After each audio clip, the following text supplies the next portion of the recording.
Assalamualaikum warahmatullahi wabarakatuh. Perkenalkan, nama saya Indah Disrani Rayu dari Fakultas Ekonomi jurusan Akuntansi dengan NIM 72114202009. Di sini saya akan menjelaskan konsep motivasi dalam mata kuliah perilaku organisasi dengan dosen Bapak Yuda Jayanto. Motivasi atau motivation adalah proses yang menjelaskan mengenai kekuatan, arah, dan ketekunan seseorang dalam upaya untuk mencapai tujuan. Kekuatan atau intensity menggambarkan seberapa kerasnya seseorang dalam berusaha. Namun, kekuatan yang besar tidak mungkin memberikan hasil kinerja yang memuaskan karena upaya tersebut disalurkan dalam suatu arahan atau direction yang memberikan keuntungan bagi organisasi. Oleh karena itu, kita harus mempertimbangkan mutu upaya agar sejalan dengan kekuatannya. Upaya yang diarahkan menuju dan konsisten pada tujuan organisasi adalah jenis upaya yang harus kita temukan. Terakhir, motivasi memiliki dimensi ketekunan atau persistence, yaitu ketekunan mengukur berapa lama seseorang dapat mempertahankan upayanya. Para individu yang termotivasi akan bertahan cukup lama dengan tugasnya untuk mencapai tujuan mereka. Teori hierarki kebutuhan atau hierarchy of need. Hierarki 5 kebutuhan dari Abraham Maslow. Bila setiap kebutuhan yang lebih besar telah terpenuhi, maka kebutuhan berikutnya akan menjadi dominan. Maslow membuat hipotesis bahwa di dalam setiap manusia terdapat hierarki 5 kebutuhan. Yang pertama fisiologis, meliputi kelaparan, kehausan, tempat perlindungan, seks, dan kebutuhan fisik lainnya. Yang kedua rasa aman, keamanan dan perlindungan dari bahaya fisik dan emosional. Yang ketiga sosial, yaitu kasih sayang, rasa memiliki, penerimaan, dan persahabatan. Keempat, penghargaan, yaitu faktor-faktor internal, misalnya rasa harga diri, kemandirian, dan pencapaian, serta faktor-faktor eksternal, misalnya status, pengakuan, dan perhatian. Yang kelima, aktualisasi diri, yaitu dorongan yang mampu membentuk seseorang untuk menjadi apa yang kita inginkan, pertumbuhan yang ingin dilakukan, mencapai potensi kita, dan pemenuhan diri kita. Maslow memisahkan 5 kebutuhan ke dalam urutan yang lebih tinggi dan yang lebih rendah. Urutan kebutuhan yang lebih tinggi atau higher order need adalah kebutuhan yang terpenuhi secara internal. Urutan kebutuhan yang lebih rendah atau lower order need adalah kebutuhan yang terpenuhi secara eksternal. Kebutuhan fisiologis dan rasa aman merupakan kebutuhan paling awal, adalah urutan kebutuhan yang lebih rendah atau lower order need. Sosial, penghargaan, serta aktualisasi diri adalah urutan kebutuhan yang lebih tinggi atau higher order need. Teori X dan teori Y. Douglas MacGregor mengusulkan dua sudut pandang berbeda mengenai manusia. Satu sisi secara mendasar negatif diberi label teori X, yaitu asumsi bahwa para pekerja tidak suka bekerja, malas, tidak menyukai tanggung jawab, dan harus dipaksa untuk mengerjakan. Dan yang satunya lagi secara mendasar positif, diberi label teori Y, yaitu asumsi bahwa para pekerja suka bekerja, kreatif, mencari tanggung jawab, dan dapat menyodorkan diri sendiri dalam melakukan pekerjaannya. Teori dua faktor. Seorang ahli psikologi bernama Frederick Herzberg menemukan kesimpulan teori dua faktor atau two-factor theory, yaitu suatu teori yang mengaitkan faktor-faktor intrinsik dengan kepuasan kerja dan menghubungkan faktor ekstrinsik dengan ketidakpuasan kerja. Juga disebut sebagai teori motivasi murni atau motivation Heighten theory. Faktor murni atau Heighten factor adalah faktor seperti kebijakan administrasi perusahaan, gaji pokok yang ketika memadai dalam pekerjaan akan mampu menenangkan pekerjaan. Ketika faktor-faktor ini memadai, pekerja tidak akan tidak puas. Bagi Herzberg, lawan dari kepuasan adalah bukan ketidakpuasan, sebagaimana yang diyakini sejak dahulu. Tetapi Herzberg mengusulkan sebuah kesinambungan ganda. Lawan dari kepuasan adalah tidak ada kepuasan, dan lawan dari ketidakpuasan adalah tidak ada ketidakpuasan.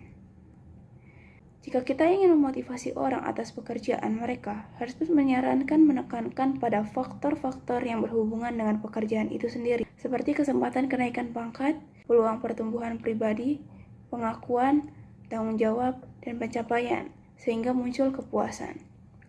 Faktor murni atau Heighten factor, yaitu faktor seperti mutu pengawasan, gaji, kebijakan perusahaan, kondisi fisik kerja, hubungan dengan orang lain, dan keamanan pekerjaan.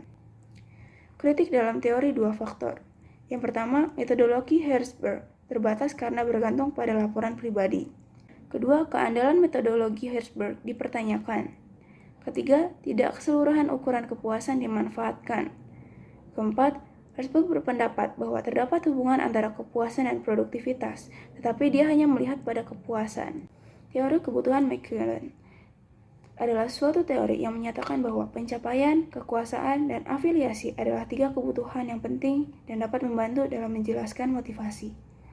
Teori kebutuhan McQuillan dikembangkan oleh David McQuillan dan rekan-rekannya.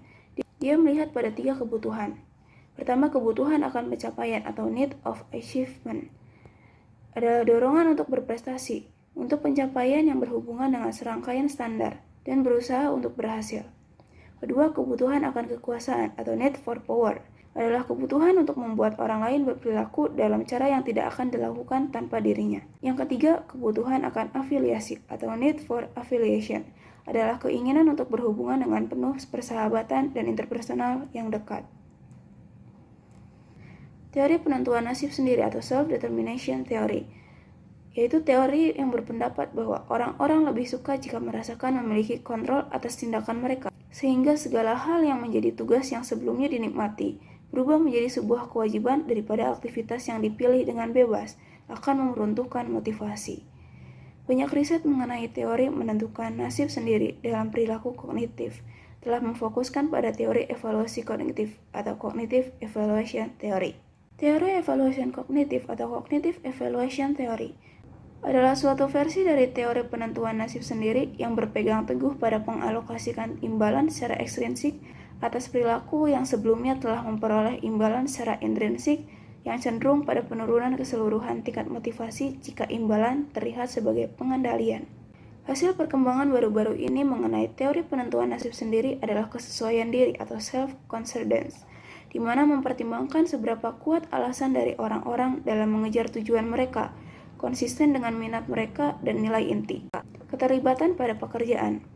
Keterlibatan pada pekerjaan atau job engagement adalah investasi atas fisik, kognitif, dan energi emosional pekerja ke dalam kinerja. Kunci yang membuat orang lebih cenderung untuk terlibat dalam pekerjaan adalah keadaan yang mana pekerja meyakini manfaat untuk terlibat dengan pekerjaan. Hal ini sebagian ditentukan oleh karakteristik pekerjaan dan akses pada sumber daya yang memadai untuk dapat bekerja secara efektif. Faktor lainnya adalah kesesuaian di antara nilai perorangan dengan nilai organisasi. Teori penetapan tujuan. Teori penetapan tujuan atau goal setting theory adalah suatu teori yang mengatakan bahwa tujuan yang spesifik dan sulit dengan umpan balik akan mengarahkan pada kinerja yang lebih tinggi.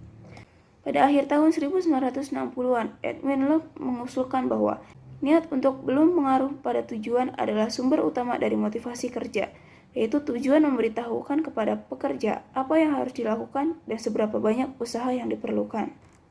Orang-orang menjadi termotivasi oleh tujuan-tujuan yang sulit karena, pertama, tujuan yang menantang memperoleh perhatian kita dan membantu kita memfokuskan diri.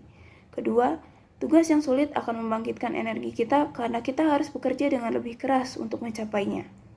Ketiga, ketika tujuan menjadi sulit, orang-orang akan terus bertahan untuk berusaha mencapainya. Terakhir, tujuan-tujuan yang sulit mengarahkan kita untuk menemukan strategi yang dapat membantu kita dalam melaksanakan pekerjaan atau tugas secara lebih efektif. Para peneliti telah menemukan bahwa orang-orang yang berbeda dalam cara mereka mengatur pikiran dan perilaku mereka dalam mengejar tujuan. Secara umum, orang akan jatuh ke dalam satu dari 2 kategori, meskipun mereka dapat memiliki keduanya. Yang pertama, fokus promosi atau promotion focus adalah suatu strategi pengaturan diri yang melibatkan upaya pencapaian tujuan melalui kemajuan dan pencapaian. Yang kedua, fokus pencegahan atau prevention focus adalah suatu strategi pengaturan diri yang melibatkan upaya pencapaian tujuan melalui pemenuhan tugas dan kewajiban. Mengimplementasikan penetapan tujuan.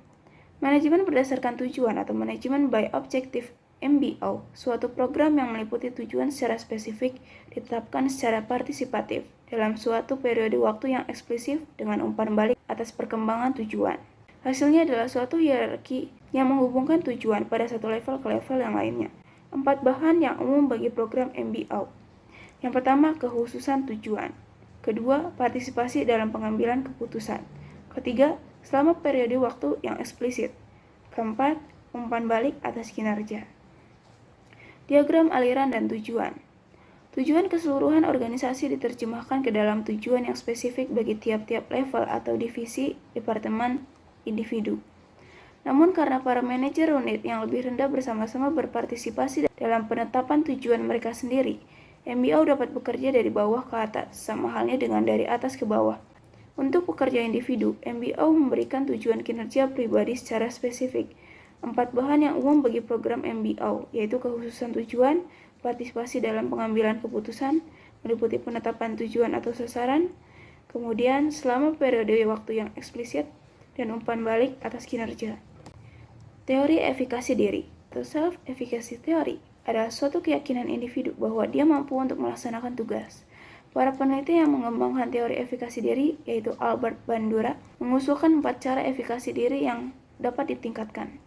Pertama, kemahiran dalam melaksanakan, yaitu memperoleh pengalaman yang relevan dari tugas atau pekerjaan. Kedua, pemodelan yang dilakukan, yaitu menjadi lebih percaya diri karena Anda melihat seseorang yang lain mengerjakan tugasnya. Ketiga, bujukan secara lisan, yaitu menjadi semakin percaya diri karena seseorang meyakinkan Anda bahwa Anda memiliki keahlian yang diperlukan untuk mencapai kesuksesan. Cara terbaik bagi seorang manajer untuk menggunakan bujukan secara lisan adalah melakukan efek Pygmalion atau efek Galatea. Efek Pygmalion adalah suatu bantuan peramalan yang terpenuhi dengan sendirinya, yang mana meyakini bahwa segala sesuatu akan menjadi kenyataan. Keempat, stimulasi. Stimulasi mengarahkan pada suatu keadaan yang bersemangat, sehingga membangkitkan semangat seseorang untuk mengerjakan dengan lebih baik.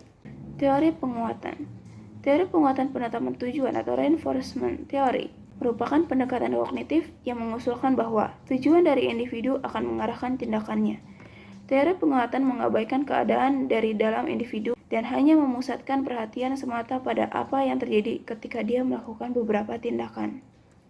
Komponen yang paling relevan dari teori penguatan bagi manajemen yaitu teori pengondisian perilaku, menyatakan bahwa orang-orang akan belajar untuk berperilaku untuk mendapatkan sesuatu yang mereka inginkan atau menghindari sesuatu yang tidak mereka inginkan.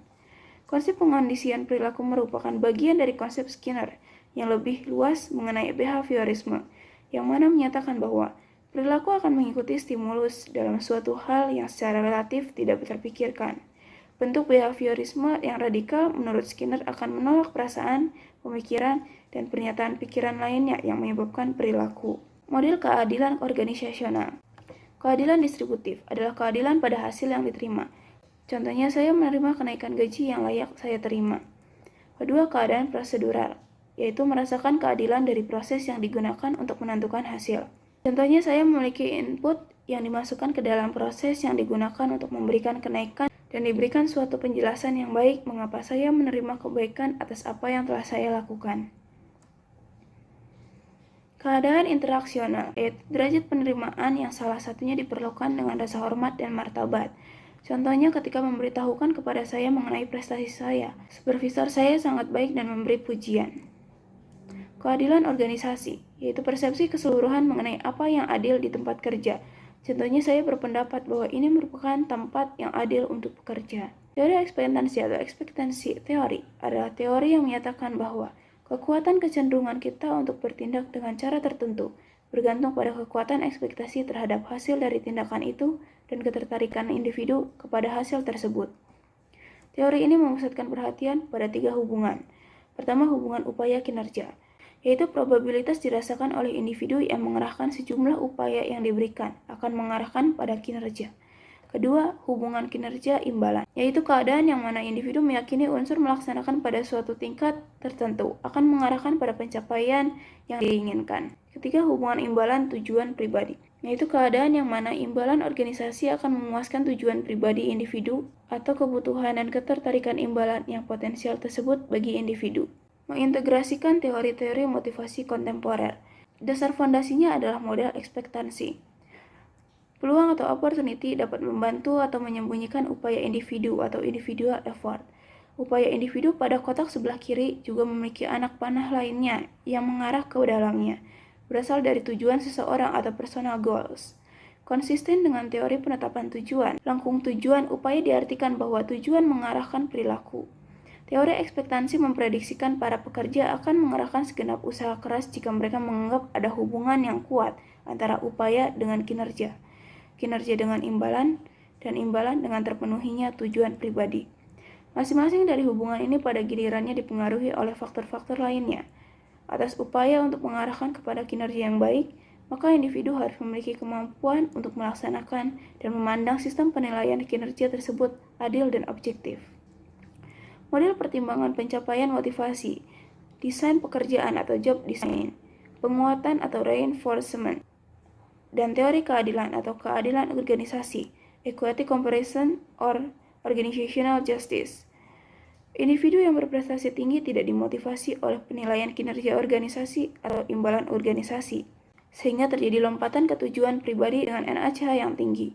Kesimpulan, teori hierarki Maslow, kebutuhan McKillen, dan teori dua faktor menitikberatkan pada kebutuhan. Tidak ada yang mendapat dukungan luas meskipun McKillen adalah yang terkuat, terutama mengenai hubungan antara pencapaian dan produktivitas. Teori penentuan nasib sendiri dan teori evaluasi kognitif memiliki manfaat untuk dipertimbangkan. Teori penetapan tujuan juga bermanfaat, tetapi tidak mencakup ketidakhadiran, tingkat putaran, atau kepuasan kerja. Teori penguatan dapat bermanfaat, tetapi tidak membahas mengenai kepuasan pekerja atau keputusan untuk keluar. Karakteristik yang paling unggul dari teori keadilan adalah bahwa teori ini mencetuskan riset atas keadilan organisasi. Teori ekspektansi dapat bermanfaat, tetapi mengasumsikan bahwa para pekerja memiliki beberapa kendala dalam pengambilan keputusan. Motivasi, usaha tidak akan mengkhianati hasil. Sekian presentasi dari saya. Mohon maaf apabila ada kesalahan. Terima kasih. Wassalamualaikum warahmatullahi wabarakatuh.